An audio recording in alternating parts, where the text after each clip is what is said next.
forma part d'un conjunt de càpsules on t'expliquem com pots solucionar els dubtes que tinguis en relació amb la teva documentació. En aquesta càpsula parlarem de la protecció internacional, l'asil i el refugi. Què és la protecció internacional, l'asil i el refugi? És la manera com Espanya regula administrativament el dret de tota persona a buscar protecció fora del seu país d'origen o de residència habitual i gaudir-ne en cas de fugir d'un conflicte que posa la seva vida en perill i de tenir fundat temors de ser perseguida per motius d'ètnia, religió, nacionalitat, opinió política o pertinença a un determinat grup social. Espanya regula aquesta figura jurídica a la Constitució i a la Llei 12/2009 de 30 d'octubre que regula el dret d'asil i protecció subsidiària, entre altres normes.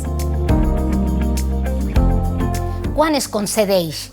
Es concedeix quan hi ha temors fonamentats que les persones són perseguides i amb la possibilitat que la seva vida corre perill en tornar al país d'origen. En aquests casos, Espanya concedeix la protecció internacional subsidiària.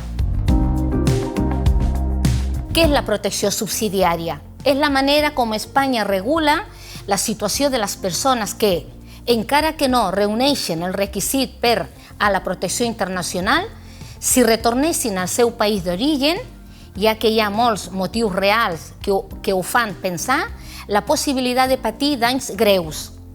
S'han de donar motius específics segons la situació personal per ser reconegut d'una manera o una altra. En tots els casos s'hauran d'aportar documents, proves de la situació viscuda.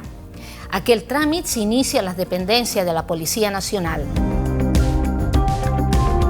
Alguns aspectes importants per saber si es pot sol·licitar. En primer lloc, no és una via de regularització, de manera que s'han d'acreditar motius fonamentals. I en segon lloc, s'ha de sol·licitar al primer país on s'arriba, des de la sortida del país d'origen. Una vegada acceptada la petició, quin tipus d'autorització tinc? Una vegada acceptat el tràmit, la persona és autoritzada a residir al nostre país i disposa del manifest amb data de renovació. Fins als primers 6 mesos té autorització de residència. Passat aquest temps i sempre que no hi hagi rebut cap altra notificació al respecte, tindrà uns altres 6 mesos en autorització per treballar fins que l'Estat espanyol valori el seu cas i es pronunciï. Pot trobar més informació al portal d'immigració del Ministeri d'Inclusió o a les comissaries de la Policia Nacional del teu territori. I si encara tens més dubtes o vol més informació, pot dirigir-te a la teva Càritas més propera.